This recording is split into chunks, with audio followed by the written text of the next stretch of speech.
Peas are a cool weather crop. Now, it's mid-November right here in Southern California right now, but maybe it's March or April where you live and you're ready to plant your peas.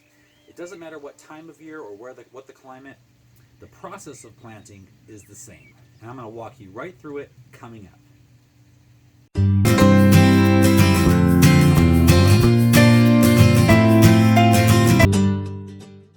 If you get something out of this video, please subscribe, hit the bell icon for future notifications, and while you're clicking around, give us a thumbs up. Now let's get started.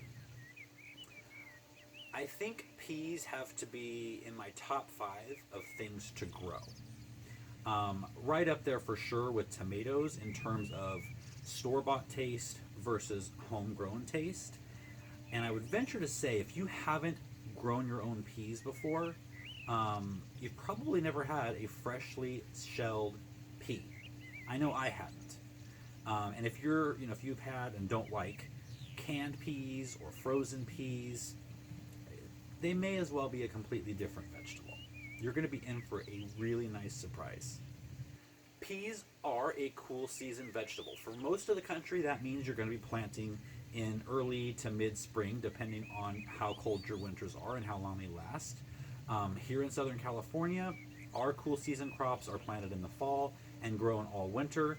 And probably about the time those of you in cooler climates are planting your peas, ours are done and we're tearing them out. But no matter where you are, the process of planting your peas are the same. The first thing you need to pay attention to is location. Peas don't need a full day of sun. In fact, 6 hours is more than enough. If they get too hot, they do love the cool. So if they get too hot, the bottoms of the plant will start to dry up. And unfortunately, what that does is it blocks the passageway of all the nutrients and moisture to go to the top of the plant. So eventually, quickly actually, the plant will just shrivel up and die, and you won't really realize why. So 6 hours of sun is more than enough for peas. The second thing you need to focus on is fertilizing. And peas are gluttons when it comes to fertilizing, and they love nitrogen. Now, nitrogen is the first number on the bag of fertilizer. It's got the 3 numbers there. It's the first number. It's also the main ingredient in manure, and that could be chicken manure, horse manure, cow manure, and even alpaca manure. Yeah, I'm not sure what sound they make either, but I've heard they make great manure. Now, chicken manure is what I happen to use because I've got a pretty good supply of it right over there. Now, whatever manure you're going to use, it needs to be composted, and you want to work it into about 8 to 12 inches deep in the soil. Now, you can grow peas from transplants, but you need so many plants to get a really good harvest that it really would be a lot more cost effective to plant from seed, and they're really easy to grow from seed, and the seeds are actually really big, so they're a really good crop to plant with kids. You want to sow the peas close together. I place a couple every inch or two along a row so I can see where they are, and then I'll go back and push them into the soil about a ½ inch to 1 inch deep. Cover them with soil and water well. Now back to the first number on the fertilizer bag.